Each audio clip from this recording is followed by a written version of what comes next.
just self-love, dude. Just some grace and some compassion for myself. Because if you're somebody who's hard driving, type A, ambitious, you get everything done, people can always count on you, that can also be a burden. That identity can be a burden. And it can show up as beating myself up for not being perfect on my diet, beating myself up for not being perfect on my workout, beating myself up for not being perfect on growing my business month over month by tens of thousands of dollars. The more I can be compassionate, loving, and graceful with myself and my own process, the more my experience of life is so much more peaceful and so much more blissful.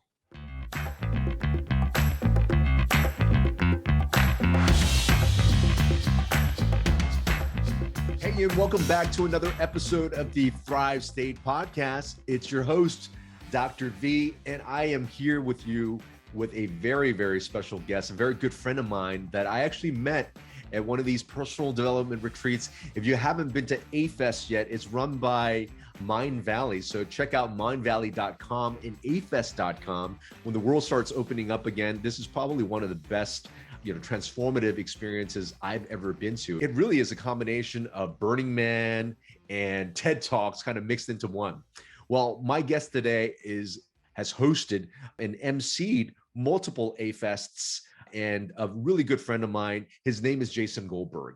He is a geek turned entrepreneur turned international and transformational speaker, trainer, coach, author, and host, all in one charming package.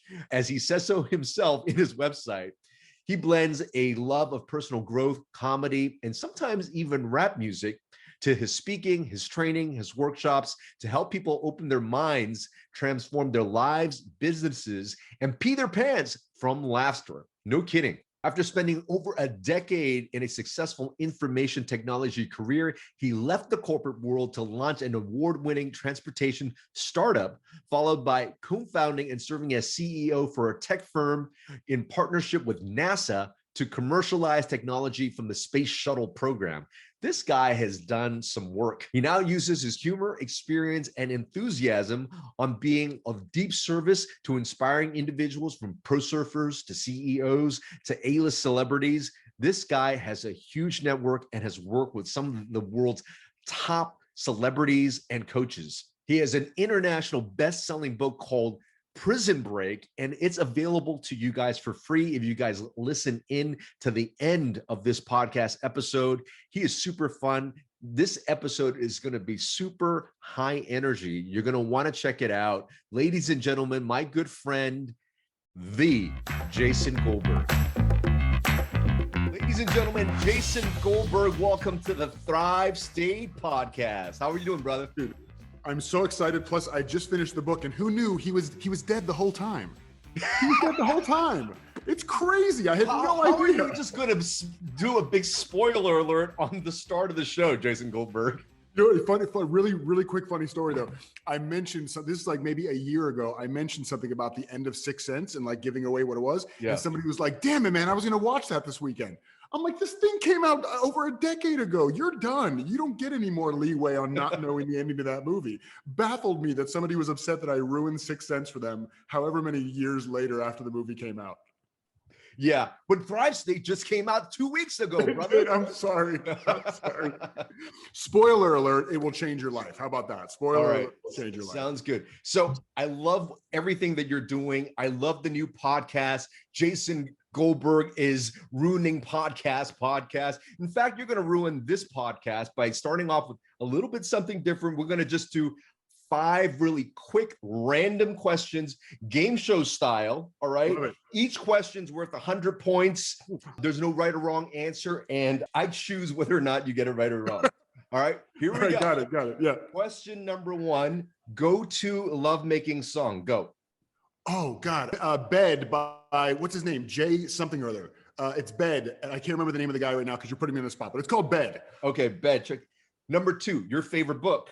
My favorite book is probably, I'm going to say the first one that really got me into big time transformation was Reinventing Yourself by Steve Chandler. Oh, great. Number 3, your biggest regret. My biggest regret is that I didn't start my podcast sooner. Number 4, your most embarrassing moment. Oh God, I've had so many. Where do I start? I remember when I had first started rapping, and it was one of the first shows I was doing live, and I was so nervous, and I had done so much practice, so much rehearsal, and I got up on stage with my group, and I was like the third guy to go in the song, and so the first two guys went and they killed it, and then I went to go, and I put the mic to my mouth to like spit my first words, and I somehow stepped on the mic cord, and it took the mic cord out of the bottom of the mic right as I was about to start, and I just completely froze, and I just stood there on stage like a deer in headlights for like 30 seconds until somebody else jumped in. Oh man. And lastly, what are you most proud of? Honestly, man, I really feel like I'm most proud of the fact that I feel, this is going to sound very egotistical and I don't mean it to be, that I really feel like I'm able to activate joy in the people that I meet in the world. And that means everything in the world to me. That is awesome. 1,532 points, the highest scorer ever. You win a date with me. Well, dude, that's worth everything in the world. That was totally worth it. Dude, I love that. That was a super fun game. I hope I did well. Thank you. First time I thought I would just throw that in there, and I knew just by your sheer energy, you would make that work. And I might start incorporating that more and more. You know, we just had Kyle Cease on the program a couple weeks ago, and he's somebody that really kind of brings in comedy and this transformation, which is what I love in your work, because you're able to take something so serious, like, you know, reflecting on your shit, and be able to, you know, share it with such fun, with such levity, with such playfulness. How are you able to bring the two together so well, you think? Yeah, I mean, I think I've always kind of known this intuitively, but when I was in grad school, when I was doing my MBA, my favorite professor, and he was like the youngest professor there, he had tenure at like 42 years old or something crazy, and he was really popular. And every time we would come into class, he would have a comedic video playing on the screen, like a YouTube video, before we dove into it. It was like an organizational behavior class or something like that. And he would always have a funny video there. And I asked him afterwards, I was like, I love the funny videos, but like, is there a reason you do that? And he said, absolutely. When you're laughing or when you're in a lighter state of mind, you learn and you absorb, and you have more retention of the things that you learn that I'm going to teach you. And so it's just a way to kind of lower your resistance to learning and open your mind creatively to accept new ideas.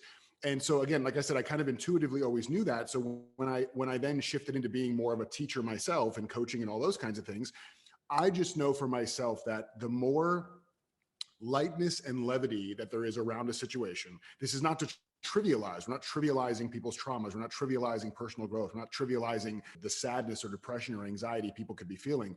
But if we can bring some lightness to it, right? If it doesn't become a thing that's taboo, if it becomes a thing that's more accessible for people to dive into, because it feels less like I'm going into the deep, dark depths of my soul, then maybe they'll be a little more open to actually experiencing transformation. And that's what I really care about at the end of the day. That's beautiful. It's almost kind of like, you know, quieting down somebody's limbic system, letting them know that, hey, it's actually safe and I don't need to run away right now.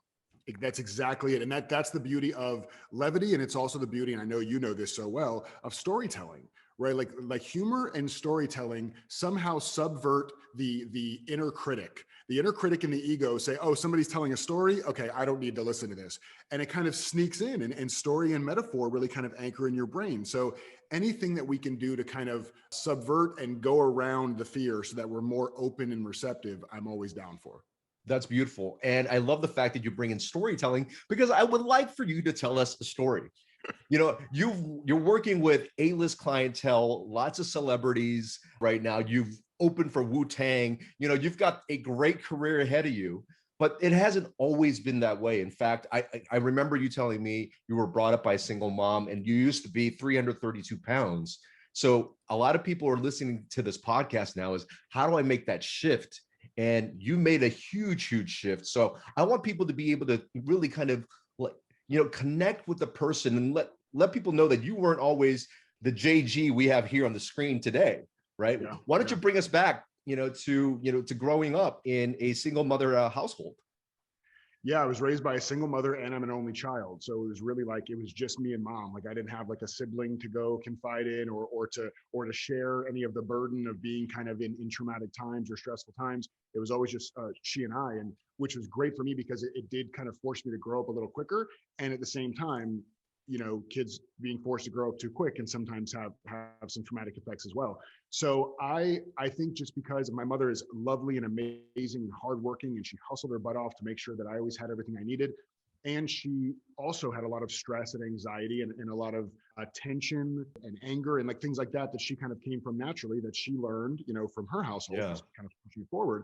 And so that became my kind of default language and default way of being as well. So I had tons of sadness and depression. I was put on antidepressants from the time I was about 15 years old and was on them for a decade and a half. I guess about a decade and a half.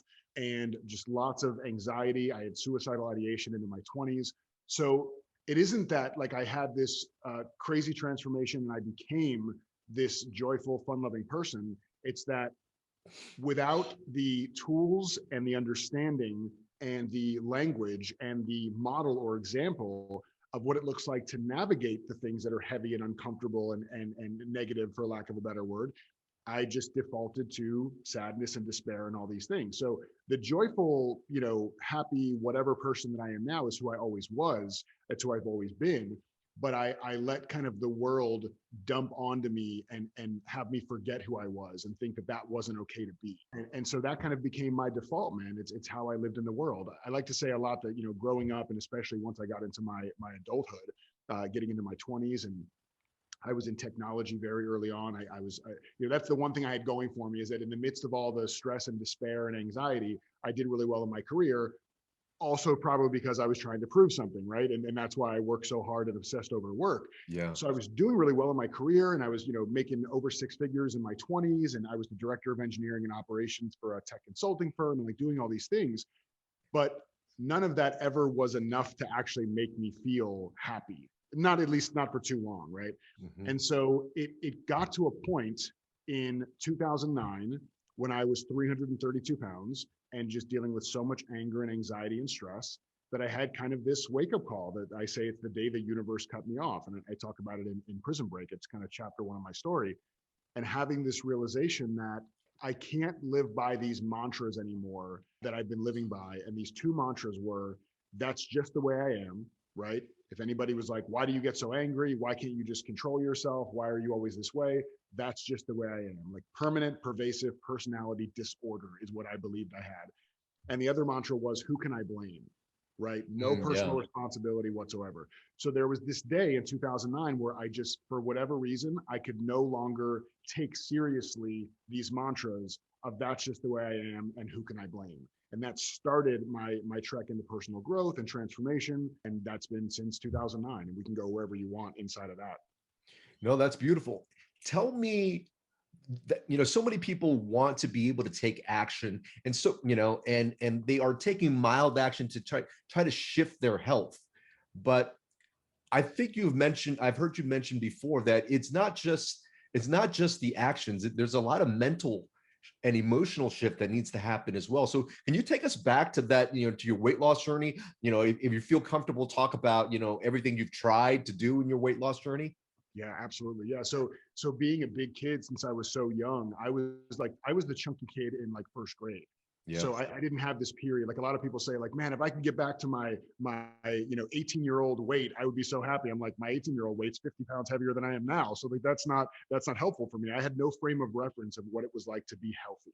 Growing up, not only did I have this physical weight that I carried around, but I had all this other type of weight that I was carrying around too. I had emotional weight. I had financial weight, always worrying about money and all this, the emotional weight of like, am I going to be lovable? Am I enough? Will anybody ever, want to pick me as a partner, especially at this size? And just, there was no self-love. And I just had all this weight that I was carrying around. So I had to go through a lot to lose that weight. And I had tried everything. Luckily I was with the same family doctor from the time I was 15 until I was probably 30. And so we had like everything documented that I had tried, and I had tried every diet known to man, and they didn't work. And I think a lot of that is because the mental part was never addressed. It was always like, do this and you'll get that. But there's a reason that I wasn't doing this to get that. And that's what nobody was really addressing. It kept being a strategic thing instead of being a mental thing. So unfortunately, I had no way to deal with the mental thing, or I didn't have any access to deal with the mental thing until much later. So in 2009, 2010, at this highest weight that I was at and starting to go through the inner game transformations, I decided I really wanted to and needed to do something more drastic to take care of my health, because 330 pounds, my BMI was, I think, 42 at the time. It was really, really dangerous. And I wanted to live, past 40 or 50. And so I decided to look into bariatric surgery. And so I actually had bariatric surgery. It'll be 10 years ago next month that I actually had the surgery. And I never wanted to talk about that because there was such a stigma then. And I think there still is partly a stigma now, that that's the easy way out. That's the silver bullet. If you just get the surgery, then you can eat whatever the hell you want. The weight will just pour off of you and you'll be an Adonis. And I can tell you from my experience that the preparation psychologically and physically leading up to the surgery, having the surgery, recovering from the surgery, and making new life choices as a result of the surgery, mentally, again, and in the world of form, were some of the hardest things I've ever done in my entire life. And so really understanding that as the weight started coming off, the physical weight started coming off post-surgery, and I was doing everything I needed to do, I realized that there was still so much left to be addressed between my ears, right? Yeah. I was addressing everything between my lips, everything that was going into my mouth. I wasn't addressing what was going on between my ears. And so that really has been such a shift for me, and it continues to be. There's no place you get where you're done with personal growth any more than like Kobe was done practicing his jump shot at some point. He was like, oh yeah, coach, it's fine. I've been practicing for years. I can just show up for the game. It's a constant thing. So it's still my daily work on myself, man. No, that's beautiful. I mean, and this resonates with, my own journey, because I was overweight, diabetic, hypertensive about 5 years ago. And I worked on the physical stuff first, the sleep, the nutrition, the exercise, and that got the ball rolling. But I didn't really get to the point where I felt like I was truly me until I worked on the things in between my ears, until I was a little bit more aware of my emotions and my how I responded to things, and it did, some of that really, really deep work. What was some of the early work for you that got kind of opened things up? Was it that book that you mentioned, Stephen Chandler? Yeah, Reinventing Yourself was such a big thing for me. And Steve has now been my coach since 2014, and we've created things together. We did a web show for a while together called The Not So Serious Life, which was super fun. And he's written a lot of amazing books, but Reinventing Yourself was the first one I ever picked up. And that was the first time that I really was introduced to something that I think has become much more commonplace for a lot of people now, or maybe it hasn't, is that I play a role in the experience of life that I'm having. Now, that doesn't mean I control all of my thoughts. There are a lot of teachings out there that teach you how to control your thoughts. That sounds exhausting. I do not have any desire to control my thoughts, but to understand the role that thought plays in my experience of life is very helpful. Because if I don't understand the way gravity works, then if I have a glass in my hand and I let go of it and it falls and it shatters, my entire world is turned upside down. Oh my God, what happened? Why did this happen? What did I do wrong? And I start getting into all of this self-blame and self-judgment and criticism and fear about the world. But if I understand the way gravity works, it doesn't mean that I'm not upset or sad that I broke a glass, but I know why the glass broke. I understand the way the system works. Yeah. And so when I understand that I live in a thought-created reality, it doesn't mean that all of a sudden my life becomes perfect and nothing phases me anymore, but it's the first step to understanding how this system works. And if I know, just like my TV or my laptop or my phone, if I know how the equipment works, I can use the equipment more effectively. That's beautiful. And I'm pretty sure I've heard you talk about actually how you use that system, how you can maybe look at your thoughts and go, okay, that's just a thought, let it fade away instead of actually react to that thought. Can you walk us through some of that process as to how to manage some of these negative thoughts that kind of come into our minds? Yeah, absolutely. I love this question because I love and I'm worried about this question always. I love it because what I want to point to is seemingly overly simplistic. And so I think a lot of people will say, no, that's not it. There must be a special tool to reframe and a mantra that I should say and a yoga pose I should sit in for 20 minutes. And all of those things are great. Like I don't demonize any practice that works for people, but the simplicity of it is, and I'm sure you've heard this quote before, you don't have to believe everything you think, right? Mm-hmm, right. Yeah. And I have a slight shift on that, is that you don't have to think about everything you think about, right? So the fact that there's a thought in my head that says you're not good enough, or you suck, or why haven't you done this thing yet? Or you're such a fat ass, I can't believe you're sitting here eating a bag of chips. Like, what's wrong with you? Like, whatever the inner dialogue is, as soon as I start realizing that my thoughts are not facts, they are not instructions, they are not punishment, they are thoughts. That's literally all they are. And so I don't need to sit there and think about my thoughts over and over again and turn them over, because while we think the more we think about something, the truer it is, the real truth is that the more we think about something, the more we've thought about something, right? Right. And so the tool that I like, or one of the tools that I like to use that is just, again, overly simplistic, and I promise you, if you test it, 99.9% of the time it'll work. And the time that it doesn't, give it 5 minutes and try it again, and then it'll work, is I like to picture a snow globe. I actually have one over here on my shelf. You can't really see it. It's kind of in one of these cubbies, but I keep it there as a reminder. So if you look at a snow globe, right? You know what a snow globe is. Yep. You shake it up and all the little white snow flies around. When I'm caught up in my thinking, when I have these thoughts that occur, all these self-critical thoughts, all these judgments, all these things where I'm beating myself up around my health, around my relationships, around my business, around whatever, it feels like, for me at least, like I'm standing in the middle of one of those snow globes and it's been shaken up. Yeah. And I can't see my hand in front of my face, let alone actions I could be taking to be healthier, or conversations I could have with a loved one to make our relationship stronger, or things I could be doing in my business to grow. I can't possibly even access that because I'm in a flurry of snow. And then what I've always done my entire life is I say, okay, well, the snow is flurrying all around me. I guess it's my job to control each piece of snow. And so then I run around like a crazy freaking maniac, grabbing every piece of snow, which represents every thought, and trying to calm it down, trying to put it on the ground, every single one. And once I get all these thoughts to be calm, then I can be happy. And what inevitably happens is that I'm grabbing all these thoughts and putting them on the ground. And as I'm running all around, all I'm doing is kicking up all the snow that I just put on the ground. And so it's just this self-propagating loop, and I never get out of it. But if you look at the way an actual snow globe works, when it's shaken up and everything looks crazy and everything goes nuts inside, the way you have the snow settle to the surface again is just to put the snow globe down. Mm-hmm. The natural order of things will allow the snow to go back down on its own. And so what I'll do sometimes when I'm really sped up in my thinking, because it totally still happens to me, all of my work, for better or for worse, none of it is about immunity. It's about navigation. Right? It's not about never feeling stress again. It's about how to navigate the stress when it inevitably occurs. So with the snow globe, I will sometimes take a physical snow globe, or if I don't have it with me, I'll just picture it in my head.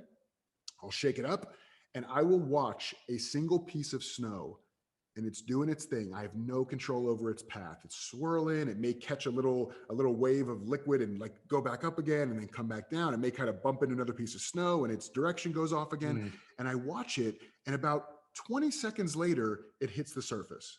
And then I go pick another little piece of snow and I watch that one, and it's swirling all around, and I watch it do its thing, and it also hits the ground without me doing anything. And if I do that for 30 seconds or a minute, my entire nervous system gets calmed. And I don't think that I need to continue to have these thoughts turned over and over again in my head. And miraculously, I can see again. And now I say, oh, you know what? That health thing, that's not that big of a deal. Yeah, the chips weren't the best option, but like, the chips are gone now. What can I do for the rest of the day? Or like, you know what? I really love my spouse. Of course I want to have this conversation from a place of love and compassion. Why would I doubt that? Like, ideas occur to you in the place where your snow globe has settled that don't occur to you when the snow globe is shaken up. This episode of the Thrive State podcast is brought to you by Thrive State MD Immunity Supplement. I actually developed this supplement at the start of the coronavirus pandemic. As some of you may know, I'm a frontline healthcare worker and have worked directly with COVID-19 patients. Some of you may also know that during that time, my fiance was pregnant with my daughter. I had a bonus daughter at home, and I also had elderly parents I needed to protect. I wanted to serve my patients at the highest level while making sure that the people around me were safe.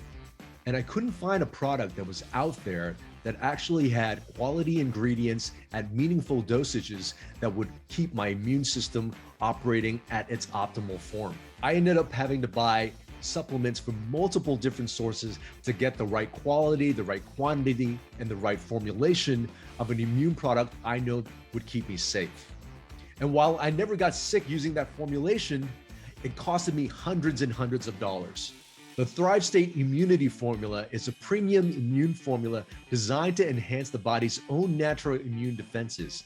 It is a unique blend of well-researched vitamins, minerals, and medicinal mushrooms, including vitamin C and D3, zinc, quercetin, astragalus, cordyceps, reishi, turkey tail, and beta-glucan.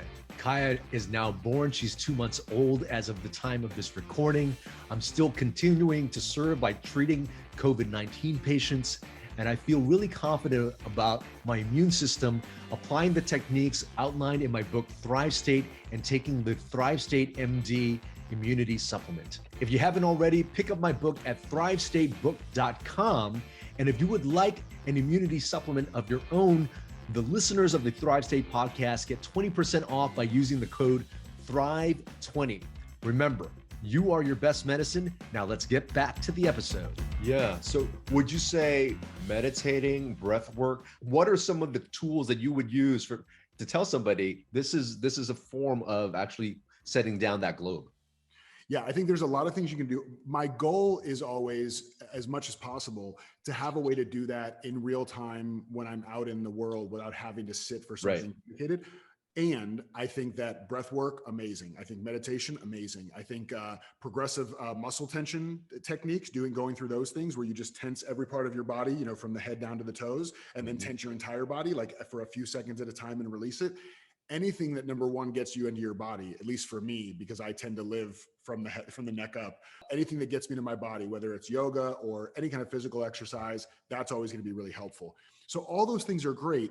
And I want to be able to just catch in real time when I see myself going in that general direction of believing thoughts because they're in my head. And I want to have some kind of like trigger really quickly to just remind me again of how the system works. Right. Mm-hmm. So if I'm really, really down and I'm feeling really like stressed and in despair, and I think to myself, okay, I need to reframe this. This is what I need to do. I need to reframe it. Maybe. And it sometimes would be like if I put ketchup on my own face and then tried to convince myself that it was blood. It's like, no, I know it's ketchup. I just put it on my face. So it's hard to like lie to myself to reframe. But if I can say to myself in that moment, I can see that I'm caught up in a daymare right now, like a nightmare, but it's in the daytime, right? Like I can see that I'm caught up in a daymare right now. I'm going to, for the next 30 seconds, not try to do anything to fix this.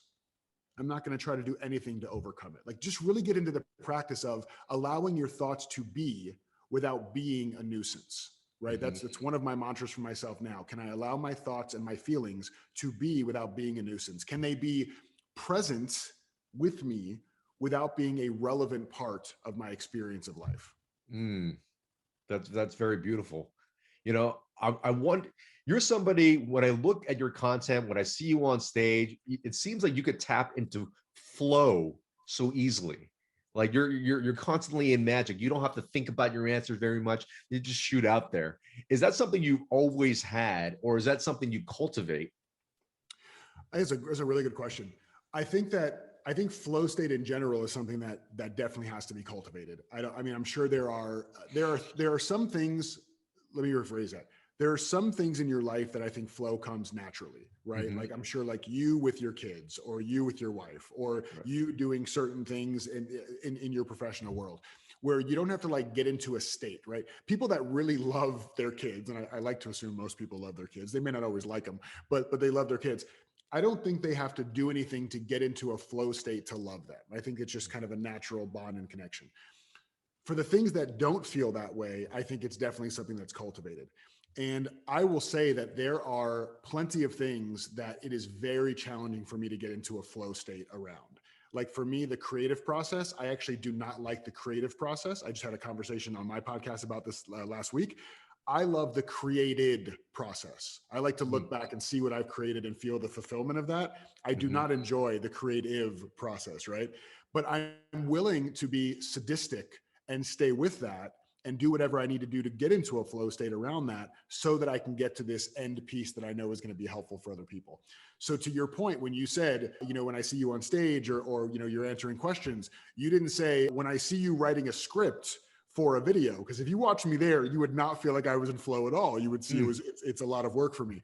But when I found the thing that aligns most with my core state of being, which is enthusiasm, Yeah. then it feels like flow automatically. So anything that I can feel enthusiasm around immediately activates flow for me.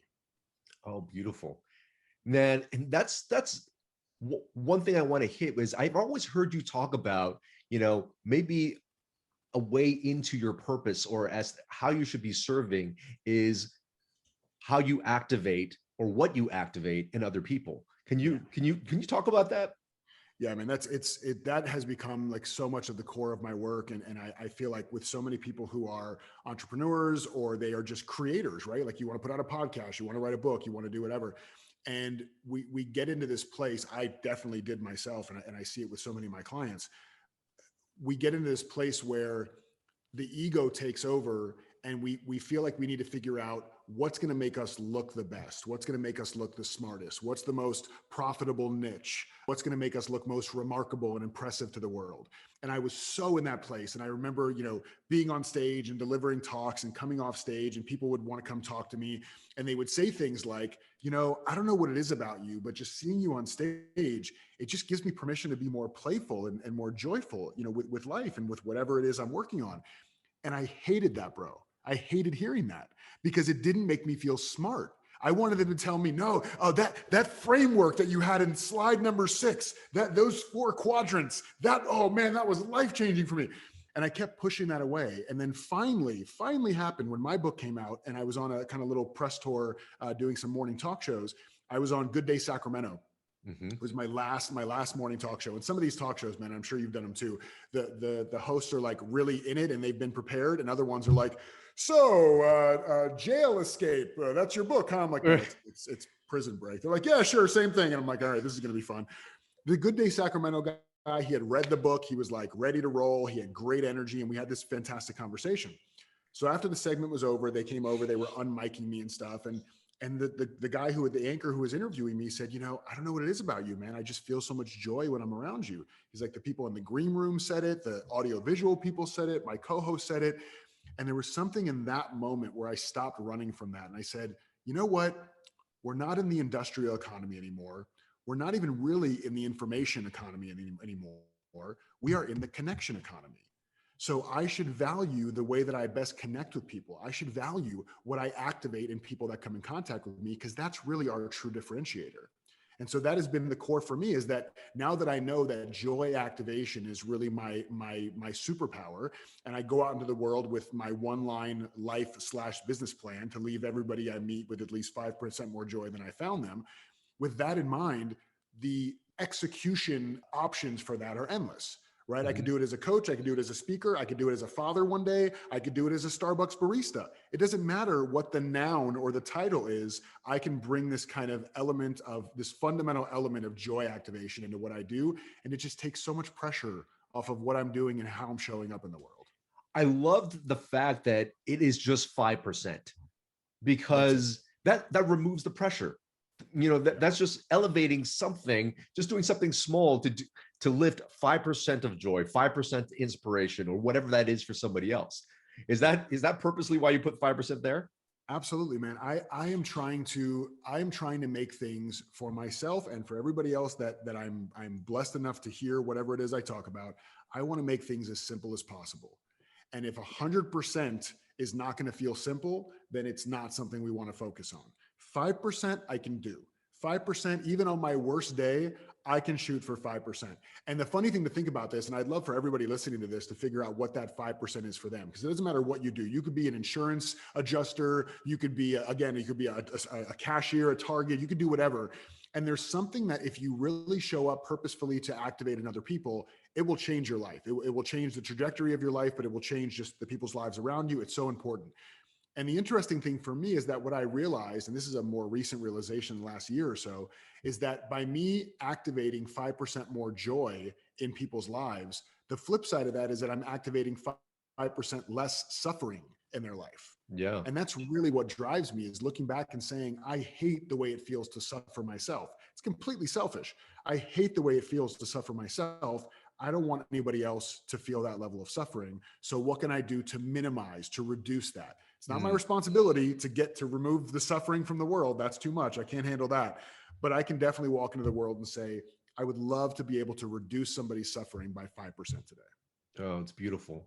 You know, I watch you sometimes, and you're always on, you're always glowing. And you know, when I look at myself back in college, you know, medical school, I was a bit of a class clown as well, and I had that personality. So everybody always expected of me to be the happy, bubbly, smiley guy. Yeah. Let me ask you a question. Have you ever found that to be a burden? 1000%. So let me back up for 1 second on that. So that I love that you asked this question, because it's something I'm really wanting to talk about more in the world, is that everybody who's watching this or listening to this, you're seeing me in my zone of genius and in my enthusiasm and in what I love. So you're seeing the best version of me. There are plenty of moments where if you saw me, you would not see this version of me, because the entirety of the human experience is everything. If I were to numb an emotion like sadness or anxiety or depression, if I were to try to numb that away, I would be forced to also numb the piece of me you're seeing now. Right? You can't show up in a godly way unless you're also willing to show up at the bottom level of despair, right? It's the fluctuation of the whole thing.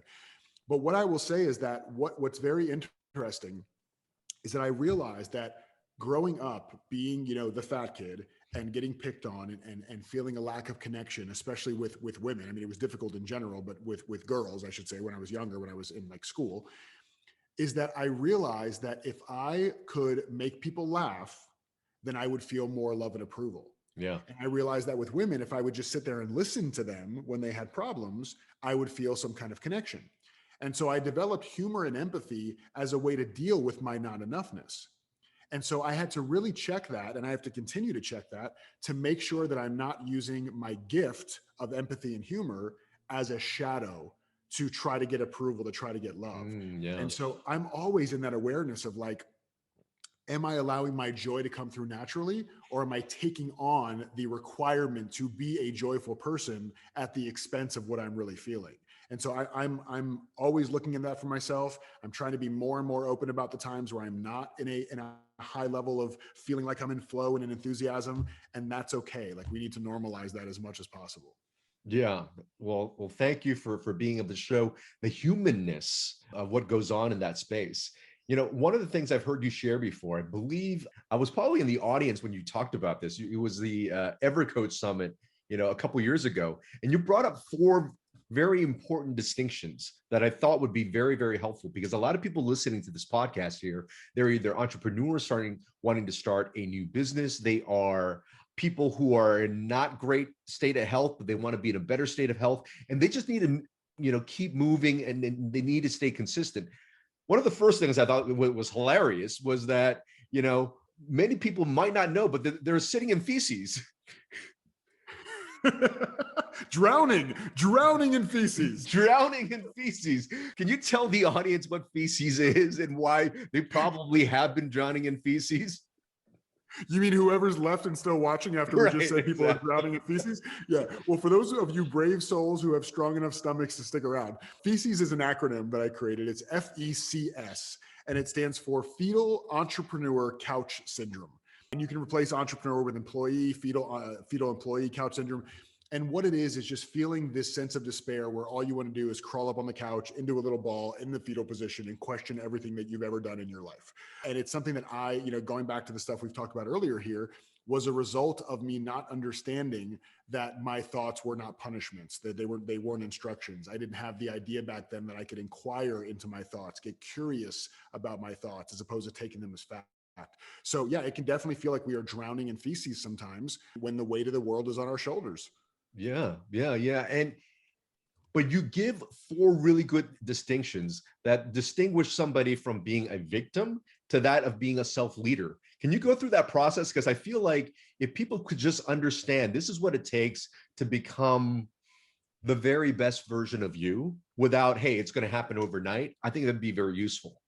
Yeah. So one of the big things with my teaching is distinctions and metaphors. So I have probably 100 of them. So you may have to clue me into which 4 I shared at that particular. Oh yeah. Well, I mean, it was consistency, mastery, service, And I don't remember the third right now, but I don't remember. I think that talk was in like 2016 or 2017. So it's been a little while, but yeah, but I mean, there are one of the big ones here that I may have mentioned it in that one, but it's a big core part of all this is, I was talking earlier about not taking your thoughts so seriously, yeah, and not being so serious in general. One of my favorite quotes ever is by the late great Wayne Dyer, who said, "Don't sweat the small stuff, and it's all small stuff."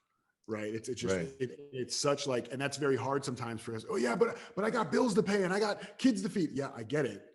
And in the grand scheme, if you want to be able to pay those bills and feed the kid, do you think that you're going to be more creative, expansive, and find opportunities to do that if you're taking everything super seriously, or if you can kind of loosen your grip a little bit, as Sadhguru says? He Yeah. talks about loosening your grip. And so it's a really beautiful distinction, actually, from Alan Watts, who talks about serious versus sincere, Hmm. right? Serious versus sincere.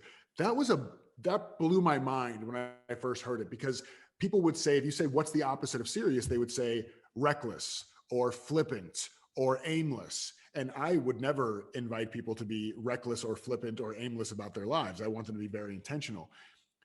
But there's a way to approach life and to approach our challenges in life with this level of sincerity, this level of of devotion, of commitment, of focus, that doesn't have us gripping things so tight.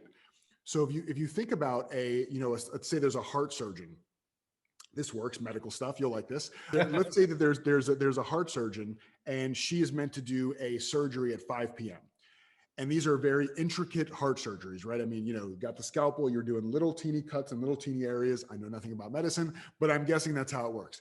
Now imagine that for the entire day leading up to that 5 p.m. surgery, she walked around with her fists clenched as tight as she possibly could the entire day, blood rushing from her arms down into her fingers. I mean, I can already feel it. It's been 8 seconds and like I'm already tired, right? And then at the end of the day, she was told, now go do delicate surgery with those hands. She wouldn't be able to. Her hands would be shaking. They wouldn't be able to, like, her dexterity would be gone. Her focus would be all over the place. And that's what we do as humans. We walk around gripping so tightly to every single thought, gripping so tightly to every possible future scenario that doesn't even exist. All the things that we're trying to avoid in the future. I don't want to be sad in the future. I don't want to be depressed in the future. We bring it into the now. We say, I'm just going to experience it right now. I don't even need it to happen in the future. I'll experience it now. So the more that I can recognize where I'm holding a tight grip on things and just be willing to loosen my grip, right? To see the difference between who I am and what I'm thinking. They're not the same thing. The more I can loosen my grip, then I just gain back that energy. I gain back that power. The blood goes back to where it's supposed to go in my arms and my hands. And then I can do the work that I'm meant to be doing in the world. That's beautiful. And I love that your work is so service based and so service oriented. How does somebody, I remember me just a couple of years ago, when I felt like, working full time at the hospital within this traditional medical system wasn't working for me and wanting to do something different, there was ego that was pulling me, right? It was like maybe the fame or the notoriety of maybe kind of creating content and being the next version of Dr. Oz or whatnot. How do you navigate between ego and service, in terms of what you want to do? It's a great question. So that distinction, ego versus service, was something I learned again from Steve Chandler, and it's such a guiding principle, because I can see right away, not even just ego in like, fame or celebrity or money kind of thing, but ego in so much as I'm afraid to put this out because of what people may think of me, or what if I'm wrong, or what if I do it wrong, or whatever it is. So that kind of ego as well is a great place to check in. I remember the very first time I created a course, and I was having all this like internal struggle about putting it together, and what if it sucks, and what if it's not good enough, and what if I don't explain the topics well enough and nobody signs up for it. And I had all the things, and I realized ego versus service. I was completely in my ego. Like, there are people out there that I say I'm committed to serving, and yet I'm just sitting here in my own head, not helping anybody, not even trying to help anybody. Yeah. So that's one big way ego shows up, with ego versus service. But with what you're saying, I've had an interesting relationship with this. I feel like I was pulled a lot more in that direction early on. And I don't feel that way as much anymore, as far as being motivated by that. I'm motivated by reach and impact more than Yeah. like celebrity and things like that. But at the same time, I don't think it's a bad thing for you to be motivated by celebrity, by money, by whatever else, as long as that ego that has a byproduct of service, right? So there are plenty of people who are focused on celebrity and money and everything else, and they're doing shit that takes away from humanity. They're doing stuff that takes away from the human experience. The work that you're doing in the world is additive to the human experience. So as long as there's a byproduct of service that comes out of your egoic nature, I'm fine with that. I got JG's blessing. All right. Oh, that's awesome. So let me ask you, as you were evolving into this version of yourself, how many instances, or if you've experienced this at all, was there an imposter syndrome that showed up? I'm sorry, I don't mean to laugh. What time is it now? It's 1:43. So since I woke up this morning, probably four times today. I think I went ahead and put 2 on the schedule for tomorrow because it's the weekend. I want to have a little bit less imposter syndrome on the weekends. Dude, it's a natural part of life. And there are 2 things that I really believe in. They're a little bit contradictory, and I'm okay with holding paradox and contradicting myself as much as possible, as long as it's helpful. I don't have to be right, so it's be helpful. So on the one side, I believe that the key to not being an imposter, not having imposter syndrome, is to not be an imposter. Right? Yeah. Mm-hmm. I mean, that's being very authentic with your journey, right? Right, exactly. So if I were to come on here and say, Ken, I'm going to share something with you today, and you're never going to experience stress for the rest of your life, it's crap. It's BS. It's just not, it's not realistic, right? So that I would feel imposter syndrome in my head if I was delivering that as the message. So that's one side of it. The other side of it is you are an imposter because you don't actually have it all figured out, and you're learning new stuff all the time. And whatever you think is right now, you may discover 6 months or a year from now that you have a different level of understanding. Doesn't mean you're purposefully misleading people, but there are plenty of things I wrote in my own book that now, looking back 5 years later, I'm like, I totally believed that, and it's still very helpful. And I've gone from that, I've included that with me and transcended it. And now I have a new level of insight. That doesn't mean, well, you know what? I'm not selling the book anymore because I have a different level of insight now. Take the book off the shelves. Like, no, it's not that. We evolve and we grow. So I think all of that is there for a good reason. And the third thing I'll say about imposter syndrome is that I think it's a really good check and balance to make sure that you're focusing on the right things. You know, if you know about the Dunning-Kruger effect. Have you heard of the Dunning-Kruger effect? Yeah. Is that something where you the more you know, the less you know?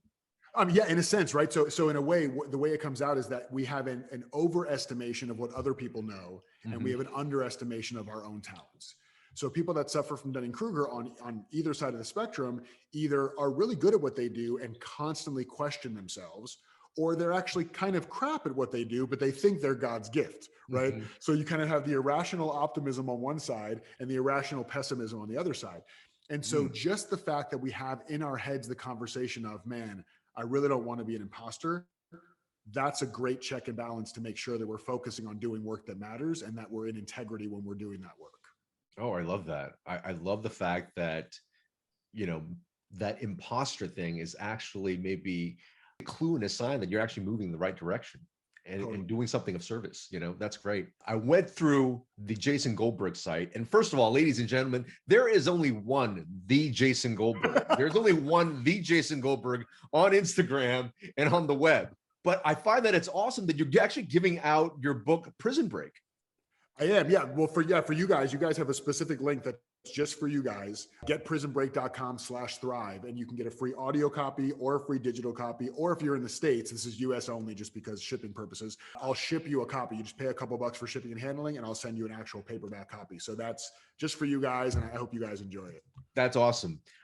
What else you're working on right now, and how do people engage with you these days? I know you're doing a lot of private coaching. You're coaching a lot of coaches. What are the things that you're offering out to the world right now? Yeah, man. Thanks. I appreciate you asking. Yeah, I'm trying to have fun in a lot of different places, man. We just wrapped season 1 of the podcast. So the Jason Goldberg is Ruining Podcasting podcast. You can go see all the episodes now. They're all on YouTube and Spotify and Apple Podcasts. Go to YouTube if you can, because it's a very visually appealing show. We put a lot of time and energy into the production value of it. So check it out. It's very, very funny. That's really exciting that we just wrapped season 1, and now I can start thinking about changes for season 2. Yeah, doing a lot of private coaching as well, doing some corporate coaching as well with some really amazing organizations. And I run a program called the Competition Proof Business Immersion that's just for coaches. So anybody who's a coach or an online educator or a speaker who wants to grow their business online, we run a really awesome community for them. And you can catch me on Instagram at the Jason Goldberg, as Ken mentioned. And yeah, I post a bunch of fun content there, and we can get involved in the conversation over there. Awesome. Last question for you. Throughout your entire life now, with all of the struggles, the challenges, what has been your best medicine? Oh, my best medicine. Man, there's a few things that come to mind, but one, because I think maybe it's front of mind because of the conversation we had before we started here, is community. Especially last year with the pandemic and everything, once people started kind of coming out a little more, and I got fed up way earlier than I think a lot of people did. With, I'm done. I'm not going to be a prisoner in my home anymore. I'm sick of this. I'll risk getting COVID. I'm done with all of this crap. I'm going to overdose on vitamin C and D and zinc, and I'm going out in the world with my mask. I think once I did that and I was able to be around more community, there's just, there's a reason that, people say community is immunity. Yeah. And I really just feel like community's been such a big part. And then if you allow me to sneak in a second one, that's also really powerful for me, has just been, it's going to sound so cheesy, man, just self-love, dude. Just some grace and some compassion for myself. Because if you're somebody who's hard driving, type A, ambitious, you get everything done, people can always count on you, that can also be a burden. That identity can be a burden. And it can show up as beating myself up for not being perfect on my diet, beating myself up for not being perfect on my workout, beating myself up for not being perfect on growing my business month over month by tens of thousands of dollars. The more I can be compassionate, loving, and graceful with myself and my own process, the more my experience of life is so much more peaceful and so much more blissful. That's so beautiful. That is pure gold from Jason Goldberg himself. Jason, thank you for joining us on the Thrive State podcast, brother. My pleasure, brother. Thanks for having me. All right. Hey, I hope you enjoyed that episode. If you're finding this podcast to be valuable, if you're learning a lot, please share with your friends and family members. And please consider leaving a 5-star review at ratethispodcast.com/ThriveState. That review is really going to help the show grow. And if you haven't already, pick up a copy of my book, Thrive State, at thrivestatebook.com. I would love to connect with you on Instagram, Facebook, YouTube, TikTok, and LinkedIn at HienVuMD. Remember, you are your best medicine.